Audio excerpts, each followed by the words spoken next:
আপনি যখন মানুষের সাথে জড়িত পাপে যাবেন তখন মাফ নেবেন কিভাবে?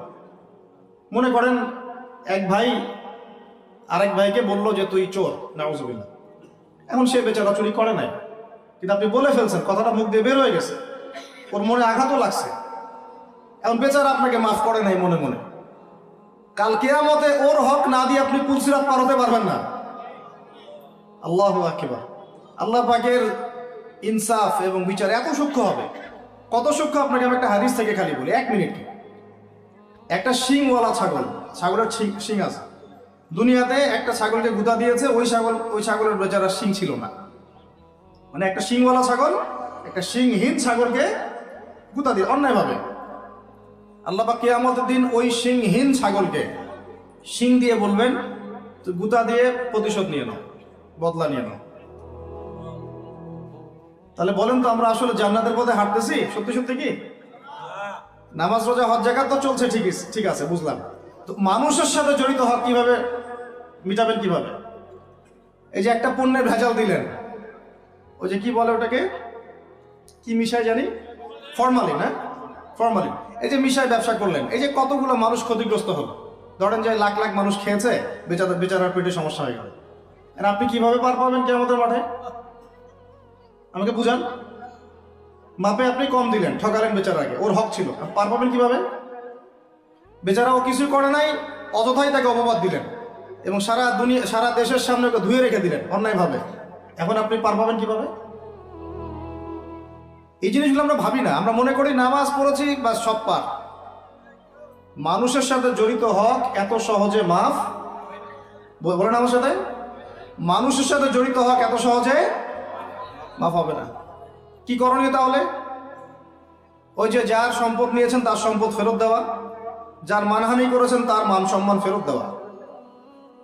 এখন যে মেয়েটার মান সম্মান হানি করে ফেললেন, যে মেয়েটার ইজ্জত নিয়ে নিলেন, এখন কি হবে? কেমন করে ফেরত দিবেন? কিভাবে ফেরত দিবেন? যাকে ধর্ষণ করলেন, যাকে মিথ্যা অপবাদ দিলেন, যার সাথে জেনা করে ফেললেন, ভাবা উচিত না এগুলো? মনে রাখবেন, বড় বড় পরহেজগার, দুনিয়াতে যাদেরকে খুব বড় বড় পরহেজগার মনে হচ্ছে, এমন অনেক মানুষ আল্লাহ না করুক কালকে আমাদের মাঠে জাহান্নামে যাবে। মূল কথাটা হচ্ছে, এখানে একটা পয়েন্ট মনে রাখবেন, মানুষের সাথে জড়িত হক এই দুনিয়াতে আদায় করতে হবে। ঠিক আছে ভাই? এটা লজ্জার কিছু নাই। অন্যায়ভাবে গালি দিলে বলবেন যে ভাই আমার ভুল হয়ে গেছিল, আপনাকে গালি দিয়ে ফেলছিলাম, আমাকে মাফ করে দেন। টাকা নিয়েছেন কারো, ফেরত দেন নাই, দিয়ে দেন সামর্থ্য থাকলে। ওকে না পেলে কি করবেন? তার পরিবারকে দিবেন। তার পরিবারকেও পান নাই, বেচারা নাই পৃথিবীতে, তাহলে তার পক্ষ থেকে সদকা করে দিবেন। তওবা ইস্তেগফার করে ফিরে আসেন, আল্লাহ পাক তৌফিক দান করুন। আর যারা ব্যবসা করতে গিয়ে মানুষকে মাপে কম দিচ্ছেন, মানুষকে হারাম খাওয়াচ্ছেন, বলছেন টাটকা জিনিস কালকে রান্না করছে হুজুর, 3 দিন আগের বাসি তরকারি খাওয়াই দিল, একটা কি খাবেন এটা নিয়ে কথা বলতে গেলে তো আরো 2 ঘন্টা চলে যাবে। খাবেন কি? সবকিছুর মধ্যে ভেজাল দিয়ে রেখে দিচ্ছে। একটা সবজি খাবেন তার মধ্যে ভেজাল দিচ্ছে, মাছ খাবেন তার মধ্যে ভেজাল দিচ্ছে, একটা কুরবানির গরু কিনবেন তার মধ্যে গরু মোটা তাজাকরণ করে মোটা ফুলাই দিচ্ছে। খাবেন কি? দুধ খাবেন? মুসলমানের দোকানে খাঁটি দুধ পাওয়া যায় না, হিন্দুর দোকানে যাওয়া লাগতেছে। এই হচ্ছে অবস্থা আমাদের। দিন কায়েমের কথা আমরা যে বলি না, আমাদের তো নিজের ভিতরেই দিন কায়েম হয় না এখন। আমাদের নিজের আত্মার ভিতরে আল্লাহওয়ালা মানুষ যারা বাংলার মাটিতে আনাচে কানাচে আছেন, তাদের সংখ্যা নিতান্তই কম। ম্যাক্সিমাম আমরা নিজের 3.5 হাত দেহের উপরেই দিন কায়েম করতে পারি। আল্লাহ পাক আমাদেরকে কথাগুলো বোঝার তৌফিক দান করুন। আস্তে আস্তে সব তো নিউট্রালাইজেশন হয়ে গেল। এটা একটু বোঝেন, আপনাদেরকে একটু বুঝাই। এক সময় ছেলে মেয়েরা একসাথে রিক্সায় চড়লে লজ্জাবোধ করত, এখন কেউ লজ্জাবোধ করবে না। এটা হয়েছে নিউট্রাল। তারপর একটা যুগ আসলো, প্রেমপত্র লেনদেন হতো। আমরা জানি না, আমাদের বাবারা জানে, ওই জেনারেশন জানে। ওই জেনারেশনের সাহস ছিল না যে কোনো মেয়ের সাথে কফি শপে বসবে, রিক্সায় ঘুরবে বা এটা করবে। এখন তারপর একটা জেনারেশন আসলো, এটা নিউট্রাল হয়ে গেল। তারপরে আরেকটা আসলো, এরা আর ওইসবে নাই, সরাসরি কাজ করতে চায়, সরাসরি অন্যায় করতে চায়, সরাসরি জেনা। এখন সেই যুগ চললো। তারপরে আবার পরকীয়াটা আসলো, সিরিয়াল দেখায় পরকীয়া, বাসায় স্বামী বাইরে আরেকটা ছেলে, বাসায় স্ত্রী বাইরে একটা মেয়ে, এই যুগ চললো। আর যে কি আসবে আল্লাহ ভালো জানেন। এবং আমার মনে হয়, আল্লাহ মাফ করুক আমাদেরকে, আমার মনে হয় আমরা জোর করে আল্লাহর গজব টেনে নিয়ে আসতেছি। সুদের মধ্য দিয়ে, জেনার মধ্য দিয়ে, ব্যভিচারের মধ্য দিয়ে, অন্যের হক নষ্ট করার মধ্য দিয়ে আল্লাহ রাব্বুল আলামিনের জমিন থেকে আল্লাহর আইনগুলো সব উঠাই দিয়ে আমরা আল্লাহ পাকের গজব জোর করে টেনে আনতেছি। যদি আসে, আল্লাহ না করুক, ভালো মন্দ কেউ পার পাবো না আমার ধারণা। কারণ সেই ভালোদের উপরে গজব আরো বেশি আসবে যারা হক চিনেও মানুষকে চেনায় নাই, যাদের কাছে কোরআন সুন্নাহর জ্ঞান ছিল, হক যারা চিনতো কিন্তু মানুষকে সতর্ক করে নাই, ওদের উপরে আরো বেশি করে গজব আসবে। আল্লাহ পাক হেফাজত করুন। আমি মূল কথাটাই চলে আসে আবার ফিরে, আমি আপনাদেরকে ইসলাহের কথা বলছি। এখানে কায়েম নাই, কি নাই, যেটা বলছিলাম হাত, আপনি সেটা করতে এখন পারবেন না। যদি কেউ ব্যভিচার করে, বিবাহিত মানুষ, শাস্তি কি অনেকে জানেই নাই। রজম করতে হয়। কি করতে হয়? মাটিতে অর্ধেক কোমর পর্যন্ত পুঁতে ফেলে পাথর নিক্ষেপ করবে এবং একদল মানুষ তা দেখবে। একদল মানুষ যে দেখবে, শাস্তি অবলোকন করা, এটা ইসলাম কোরআনে নতুন করে নাজিল করে নাই। প্রাচীন গ্রিক দর্শনগুলো পড়ে দেখবেন, ওই অ্যারিস্টটলদের যুগ যেটা ছিল, ওই যুগেও শাস্তি সামাজিকভাবে দেওয়া হতো, সবাইকে দেখিয়ে দেওয়া হতো। এতে একটা ভালো ইম্প্যাক্ট পড়ে। কেমন ইম্প্যাক্ট পড়ে? যদি চোরের হাতটা কাটে না সবাই দেখে 10 জন, ওই 10 জন জীবনে কাজ করতে যাবে না। আল্লাহ পাক সেই বিধানটা রেখে দিয়েছেন। আর প্রাচীন গ্রিকের যে দর্শন, এটা বিকৃত, কিন্তু ওই সভ্যতার মধ্যেও তো আল্লাহ নবী এসেছিলেন, আসেন নাই? এমন কোন সভ্যতা নাই যার মধ্যে আল্লাহ পাক নবী পাঠান নাই। তাহলে এই হিন্দু ভাইরা নিঃসন্দেহে তাদের কাছেও কোনো না কোনো নবী আসছিল, তাদের শিক্ষা থেকে তারা হয়তো বের হয়ে গেছে। আল্লাহ পাক বলেছেন ওয়ালিকুল্লি কওমিন হাদ, প্রত্যেকটা কওমের মধ্যে আমি নবী পাঠিয়েছি। প্রত্যেক কওমে, তার মানে এই সভ্যতা যতদিন থেকে ঘুরছে পৃথিবী, আদম আলাইহিস সালামের পর থেকে, কোন প্রত্যেকটা স্থানে, কালে, পাত্রে আল্লাহ রাব্বুল আলামিন নবী পাঠিয়েছেন। তাদের মধ্যে কেউ ছিলেন নবী, কেউ ছিলেন রাসূল। এই তো, তার মানে সবার কিন্তু একটা মৌলিক শিক্ষায় মিল থাকবে। এই জন্য মানুষের ফিতরতগত একটা মৌলিক শিক্ষা ভিতর থেকে চলে আসে যে আল্লাহ ছাড়া কোনো ইলাহ নাই। এটা কিন্তু সবাই বিশ্বাস করে একজন উপরওয়ালা আছে। দেখবেন সবাই বিশ্বাস করে, সব ধর্মের লোকই বলে উপরওয়ালা একজন আছে। আপনি তার ক্ষতি করলে বলবে যে উপরওয়ালা দেখবে, আল্লাহ না বললেও বলবে কি উপরওয়ালা দেখবে। তো মূল কথাটা হচ্ছে যে এই যে শাস্তি দেওয়ার বিধান, এটা আল্লাহ পাক নতুন করে এখানে নাজিল করেন না। প্রকাশ্য শাস্তির বিধানটা আগেও ছিল এই বিশ্বের মধ্যে, প্রাচীন গ্রিক রোমান সভ্যতার মধ্যে এটা ছিল।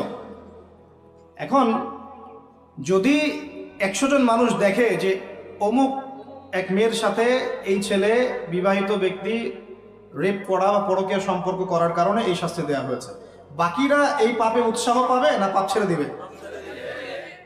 এটা বোঝার জন্য কি খুব বেশি কমন সেন্সের দরকার আছে?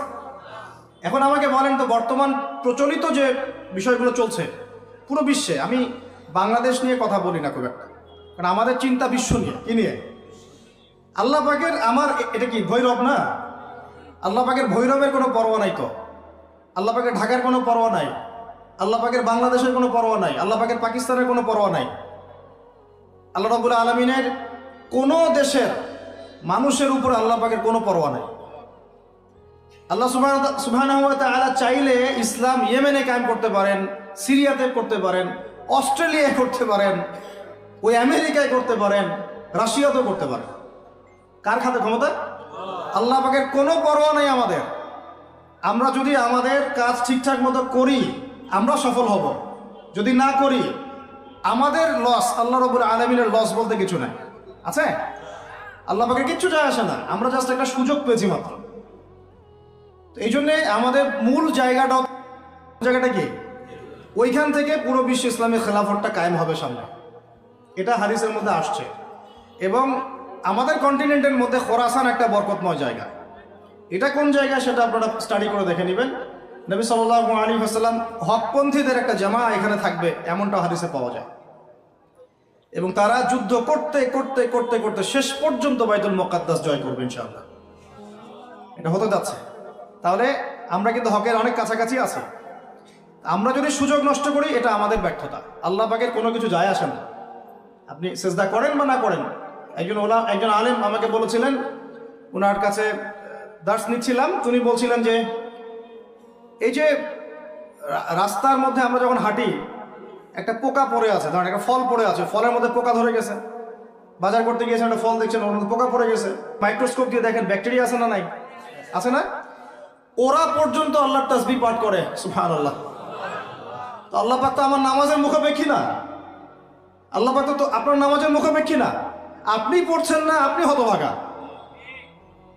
এই আসমান জমিনে সবাই আল্লাহর তাসবিহ পাঠ করছে।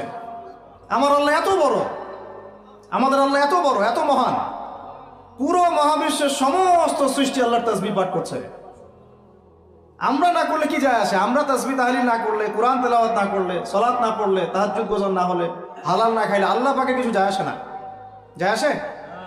এটাই যদি ফিল করেন তাহলে ইনশাআল্লাহ আপনি মাথাটা নত করে আল্লাহর কাছে ফিরে আসবেন। সেই অনুভূতিটা জাগ্রত করার চেষ্টা করছেন। আরেকটা অনুভূতি নেবেন বাসায় গিয়ে। এবার এগুলো আমরা ভাবি, এভাবে ভাবার চেষ্টা করি। এই যে আমরা এখানে বসে আছি, ধরেন 5,000 মানুষ, কথার কথা, মনে করেন আমরা কেউই দুনিয়াতে নাই। এই দুনিয়ার ঘূর্ণন থেমে যাবে কি না? থেমে যাবে? এই দুনিয়া ঘুরবে না? ঘুরবে না? রাত দিন আসবে না? আসবে না? আমাদের পরিবার থাকবে না? থাকবে না? মাঝখান থেকে আমরা আমাদের সময়টা এবং সুযোগটা নষ্ট করলাম। অতএব এত চিন্তা বাদ দেন। চাকরির কি হবে, ব্যবসার কি হবে, আমার মা বোনের কি হবে, আমার পরিবারের কি হবে, আমার এইটার কি সেইটার কি, সব চিন্তা বাদ দেন আপনি। এখন আগে চিন্তা করেন যে আমরা দুনিয়াতে কিভাবে আল্লাহর দিন পালন করব, কিভাবে পরকালে নাজাত পাবো। আগে নিজের চিন্তা করেন। আমরা তো মানুষের চিন্তা করে করে লাইফ নষ্ট করে ফেলে দিলাম। এখন আপনারা শিক্ষা নিচ্ছেন না দিনের। কেন শিক্ষা নিচ্ছেন না? কারণ আপনারা চিন্তা করেন যে একটা সার্টিফিকেট দরকার, চাকরি পাইতে হবে। এই ফ্লোতে যেতে যেতে আপনার 20 বছর 25 বছর চলে যাবে, পরে আফসোস করবেন। ওই সার্টিফিকেট আপনি কার জন্য চান? নিজের জন্য। একটা ভালো মেয়েকে বিয়ে করতে চান, হালাল খাইতে চান, এই তো আপনার সন্তানদের ভবিষ্যৎ চান। এটাই তো আমাদের গোল, নাকি? আল্লাহ পাক এগুলো করতে নিষেধ করেন নাই, কিন্তু দিনের শিক্ষা এবং আমল বাদ দিয়ে নয়। আমরা এখন এই দুনিয়ার পিছনে ছুটতে ছুটতে আল্লাহকে ভুলে যাই, রাসূলকে ভুলে যাই, নামাজকে ভুলে যাই, কোরআনকে ভুলে যাই। এটাই সবচেয়ে সমস্যা আমাদের, এইটাই সবচেয়ে বড় সমস্যা। যে যুব সমাজ সালাত আদায় করছে না, এরা আল্লাহর জন্য জিহাদ করবে? কশ্চিন কালেও না। যে যুব সমাজ কোরআন তেলাওয়াতই করতে জানে না, আবেগে খালি বলতে পারে যে হ্যাঁ কোরআনের জন্য জান দিতে প্রস্তুত, কিন্তু পারবে না এটা করতে। আর একটা চিন্তা আমরা বাদ দিব, কোনো রকম পাস করার চিন্তাটা বাদ দিব। আমাদের সবার একটা চিন্তা হয়ে থাকে, কি চিন্তা? কোনো রকম পার পাইলেই পার। চিন্তা করি যে কোনো রকম যদি বাঁচতে পারি তাইলেই হবে। সাহাবায়ে কেরাম এইভাবে চিন্তা করতেন না, তাবেঈন ইসলাম এইভাবে চিন্তা করতেন না, তাবেঈন, 4 ইমাম, আমাদের খোলাফায়ে রাশিদিন, এই আইম্মাতুল মুজতাহিদ, তারা এইভাবে চিন্তা করতেন না। তারা চিন্তা করতেন আমি মানে নর্মাল মুসলিম হব না, আমি এক্সট্রা অর্ডিনারি মুসলিম হব। একটা নর্মাল মুসলিম। আল্লাহ পাক আমাদেরকে কিন্তু এক্সট্রা অর্ডিনারি হতে বলছেন, সূরা মুলকের মধ্যেও আছে কিন্তু। তাবারাকাল্লাযী বিয়াদিহিল মুলক ওয়া হুয়া আলা কুল্লি শাইইন কাদির আল্লাযী খালাকাল মাউতা ওয়াল হায়াতা লিয়াবলুয়াকুম আইয়ুকুম আহসানু আমালা। এই যে কথাটা বলছেন, আল্লাহ পাক জীবন মৃত্যু সৃষ্টি করেছেন, আল্লাহ পাক দেখতে চান, লিয়াবলুয়াকুম, তোমাদেরকে পরীক্ষা করতে চান, আইয়ুকুম, তোমাদের মধ্যে কে, আহসানু আমালা, আমলে আহসান কে, সবচেয়ে ভালো কে। আল্লাহ পাক দেখতে চান না যে গরু খাওয়া মুসলিমকে, কে জুমায় জুমায় নামাজ পড়তে যায়, ঠিক আছে, কে খালি ঈদের নামাজ পড়তে যায়, কে খালি নামাজ পড়ে আবার সুদও খায়, যে এবার যাকাতও দেয়, এদিকে দুর্নীতিও করে, ওমরা হজ করে আবার এদিকে মানুষের হক নষ্ট করে। এইটা আল্লাহ দেখতে চান না। আল্লাহ পাক দেখতে চান আমলের শ্রেষ্ঠকে, মানে ক্লাসে ফার্স্ট কে হয়। এই উম্মতের দায়িত্ব বাংলার জমিনে 8-10 জন 20 জন আলেম, 10 জন দায়ী, 10 জন মাদ্রাসা শিক্ষক, তাদের উপরে নয়। দিনের যদি দিনকে মহব্বত করেন, ভালোবাসেন, দিনের বিজয় চান, প্রত্যেকের দায়িত্ব আছে, প্রত্যেকের দায়িত্ব আছে। আপনারও তো দায়িত্ব আছে। আপনাকে আল্লাহ মাল সম্পদ দিয়েছেন, ওইটা দিয়ে আপনি দিনের জন্য কি করলেন আল্লাহ দেখতে চান। আল্লাহ পাক আপনাকে জ্ঞান দিলেন, প্রজ্ঞা দিলেন, আপনি ওইটা দিয়ে দিনের জন্য কি করলেন আল্লাহ পাক দেখবেন তো। আল্লাহ পাক আপনাকে লেখার ক্ষমতা দিয়েছেন, কতটুকু লিখলেন আল্লাহ পাক দেখবেন। আল্লাহ পাক বলার ক্ষমতা দিয়েছেন আপনাকে, আপনি ভালো বলতে পারেন, কতটুকু হক বললেন আল্লাহ পাক দেখবেন। আল্লাহ পাক আপনাকে সামাজিক, অর্থনৈতিক, রাজনৈতিক ক্ষমতা দিলেন, আল্লাহ দেখতে চান আপনি এটা দিয়ে দিনের জন্য কি করেন। অন্যথায় আল্লাহ পাক এটা কেড়ে নিতে সময় লাগবে না, এক মুহূর্তে আল্লাহ পাক কেড়ে নিতে পারেন। পৃথিবীতে নমরুদের নামও কেউ স্মরণ করে না, এখন ফেরাউনের নামও কেউ স্মরণ করে না। স্মরণ করলেও নেগেটিভলি স্মরণ করে, অভিশাপের সাথে স্মরণ করে, তাই না? প্রশংসার সাথে স্মরণ করে না। কত শত সম্প্রদায় আল্লাহ পাক বলেছেন ওয়ালাকাদ আহলাকনা ক্বাবলাহুম মিনাল কুরুন, কত সম্প্রদায় আমি ধ্বংস করে দিয়েছি তোমাদের আগে। কত সম্প্রদায় ছিল, লক্ষ লক্ষ কোটি কোটি সম্প্রদায়কে আমি ধ্বংস করে দিয়েছি তোমাদের আগে। নাই, তাদের শব্দও কি তোমরা শুনতে পাও? শব্দও শুনতে পাও না। তারা চিৎকার করছে বারজাকের জগতে আযাব থেকে বাঁচার জন্য, আমরা শুনতেও পাই না। রব্বানা আবসারনা ওয়া সামি'না ফারজি'না না'মাল সালিহান ইন্না মুকিনুন। তারা এই কথা বলছে এখন, রব্বানা, হে আমাদের রব, আবসারনা, আমরা দেখেছি, মানে পরকাল আমরা দেখা হয়ে গেছে এখন, আমরা দেখেছি। কোন চোখ দিয়ে? দুই চোখ দিয়ে দেখেছি আমরা। ওয়া সামি'না, শুনলাম, মানে যা আপনি বলেছেন আমরা শুনেছি, এখন শুনেছি, দেখেছি। ফারজি'না, আমাদেরকে একটু কাইন্ডলি ফিরায় দেন দুনিয়াতে। না'মাল সালিহান, ওই যে বলছি আমল সালেহ করে আবার ফিরে আসবো। ইন্না মুকিনুন, আমাদের ইয়াকিন হয়ে গেছে। কে বলছে এরা? যত কম পৃথিবীতে ধ্বংস হয়েছে আল্লাহর আযাবে গজবে আল্লাহ বিরোধিতায়, তারা এই কথা বলছে। তাহলে কিসের বড়াই? বড়াইয়ের অহংকারের জায়গা আছে? মানুষের অহংকার শোভা পায়? মানুষের মতো ক্ষুদ্র তুচ্ছ সৃষ্টির অহংকার শোভা পায়? 2 দিন পাতলা পায়খানা দিলে বাস শেষ মানুষ, একটা ডেঙ্গু জ্বর দিলেই শেষ। এই যে ঢাকার শহর বস্তুবাদী হয়ে যাচ্ছেন দিন দিন, পুরো পশ্চিম আদলে এক ঝাঁকুনিতে 50 লাখ মানুষ মরতে পারে, এক ঝাঁকুনিতে, খালি 5, 6, 7 মাত্রার মানুষকে আল্লাহ পাক ছোট্ট একটা ক্যান্সারের ভাইরাস দিয়ে শেষ করে ফেলতে পারেন, সামান্য একটা মহামারীর বাতাস দিয়ে লাখ লাখ মানুষকে মারতে পারেন। মানুষের অহংকার শোভা পায়? কোন মানুষ নামাজ পড়ে না চিন্তা করেছেন? যে মানুষের হৃদস্পন্দন, শ্বাস আল্লাহ নিয়ন্ত্রণ করছেন, একটু শ্বাসকষ্ট হলেই হাসপাস উড়ে যায়। বড় একজন আলেম তেলাওয়াত করছেন, কোরআন তেলাওয়াত, নামাজে আমরা পিছনে নামাজ পড়ছি, শ্বাসকষ্টের কারণে তেলাওয়াতের পুরো আয়াতটা তেলাওয়াত করতে পারেন না, থেমে থেমে তেলাওয়াত করতে হয়। তখন আমার মনের মধ্যে চিন্তা আসলো, সুবহানাল্লাহ, এত বড় আলেম, আল্লাহ পাক তাকে এভাবে শ্বাসকষ্ট দিয়ে পরীক্ষা করছেন, অথচ আল্লাহ পাক আমাকে এখান থেকে মুক্ত রাখছেন, আমি তো তার মতো তেলাওয়াতও করি না। কত মানুষ পঙ্গু হয়ে পড়ে আছে, ওই অবস্থায় আল্লাহর ইবাদত করতেছে। কত মানুষের চোখ নাই, হাফেজে কোরআন হয়ে বসে আছে, মুফতি হয়ে বসে আছে, আছে না? এই নেয়ামতের কথা স্মরণ করেন, আল্লাহ পাকের নেয়ামতগুলো স্মরণ করেন, বোঝার চেষ্টা করেন। আল্লাহ পাক সূরা দুহায় এটাই বলছেন, সূরা দুহার শেষে আল্লাহ পাক এটা বলছেন, আলাম ইয়াজিদকা ইয়াতীমান ফাআওয়া, তোমাকে আমি ইতিম অবস্থায় পাই নাই, আশ্রয় কি দেইনি? ওয়া ওয়াজাদাকা দাল্লান ফাহাদা ওয়া ওয়াজাদাকা আইলান ফাআগনা فأما اليتيم فلا تقهر وأما السائل فلا تنهر وأما بنعمة ربك فحدث। তুমি আল্লাহ পাকের যে নিয়ামতগুলো আল্লাহ দিয়েছেন এগুলো মানুষকে বর্ণনা করতে থাকো, বলতে থাকো, খালি উপলব্ধি করেন যে আল্লাহ পাকের কত নিয়ামতে আপনি আছেন, বাস, আর কিছু লাগবে না। আর আপনি আমি না থাকলে দুনিয়া থেমে থাকতো না, সব চলতো। তাহলে কিসের জন্য, কাদের জন্য আমরা এই হায়াত এবং সময়, রুজি, এনার্জি, যৌবন নষ্ট করছি? ভাই আমাকে বলেন, কাদের জন্য করছেন? যে আল্লাহর হাতে আপনার প্রাণ, একটু প্রেশার আপ ডাউন করলেই শেষ, একটু শ্বাসকষ্ট হলেই শেষ, একটু মহামারী দিলেই মাস শেষ। সেই মানুষ নামাজ পড়ে না, সেই মানুষ যাকাত দেয় না, সেই মানুষ বলছে যে পর্দা এই যুগে চলে না, ওই যুগে চলতো। সেই মানুষ মুসলমানদেরকে বলছে এরা এখন মৌলবাদী হয়ে যাচ্ছে। সেই মানুষের সারাদিন কাজ প্রোপাগান্ডা হচ্ছে, ইসলামের বিরুদ্ধাচরণ করা, প্রিন্ট মিডিয়া দিয়ে, ইলেকট্রনিক মিডিয়া দিয়ে, ইত্যাদি ইত্যাদি। কোন মানুষের? যেই মানুষের এতটুকু ক্ষমতা নাই যে নিজে আগামীকালের খবর নেবে, নিজে আগামীকালের খবর নেবে, এইটুকু ক্ষমতা যে মানুষের নাই, সেই মানুষ আজকে এই কাজ করে বেড়াচ্ছে।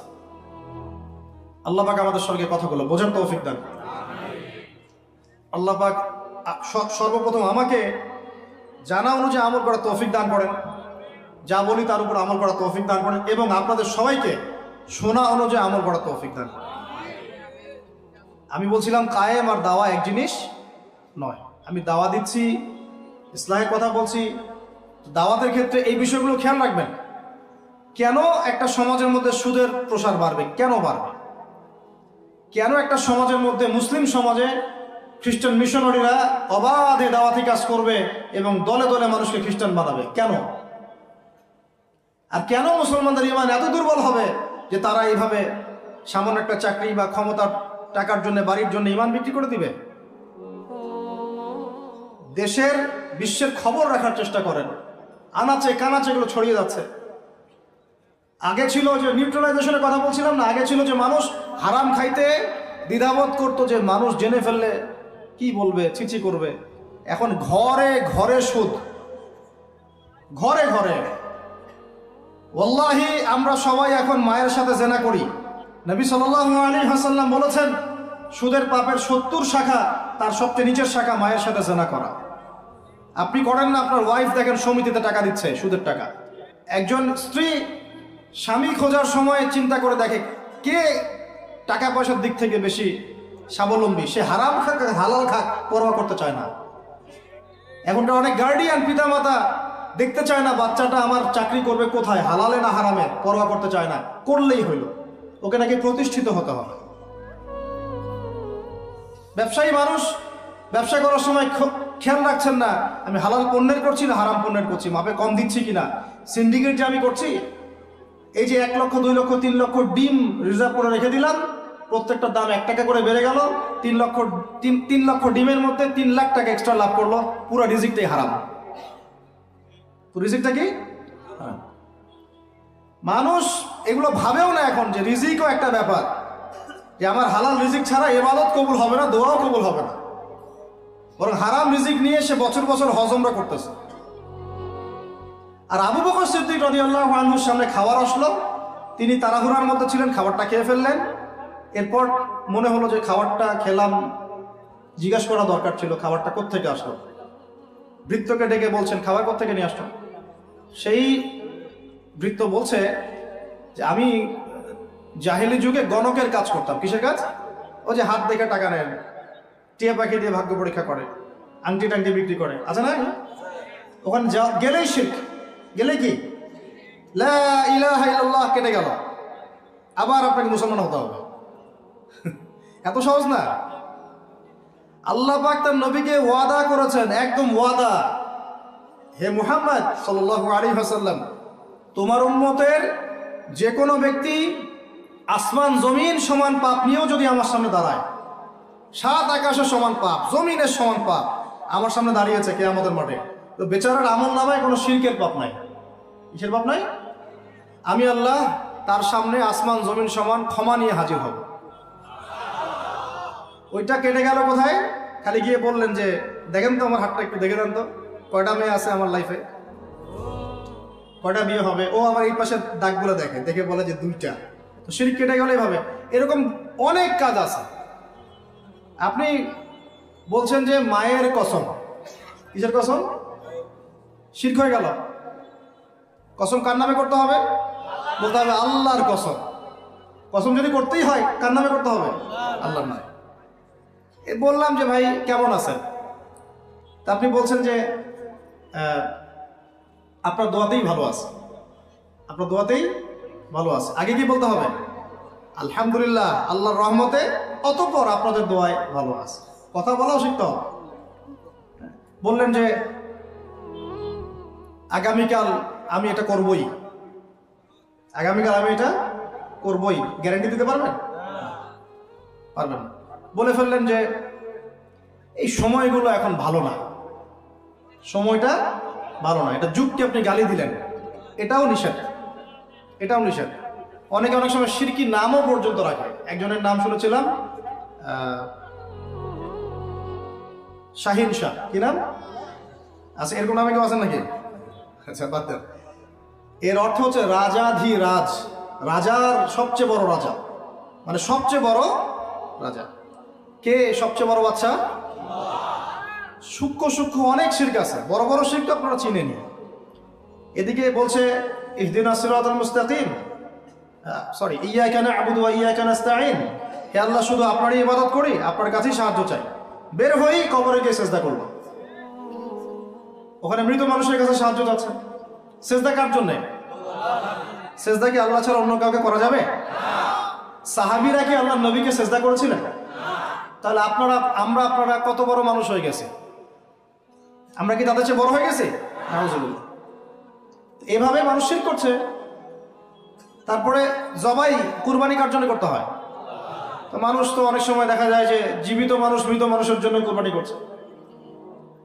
এখন গ্রামে গ্রামে ছড়িয়ে পড়তেছে কবিরাজি, তান্ত্রিক, কবিরাজ, বান মারা, টোনা, এগুলা।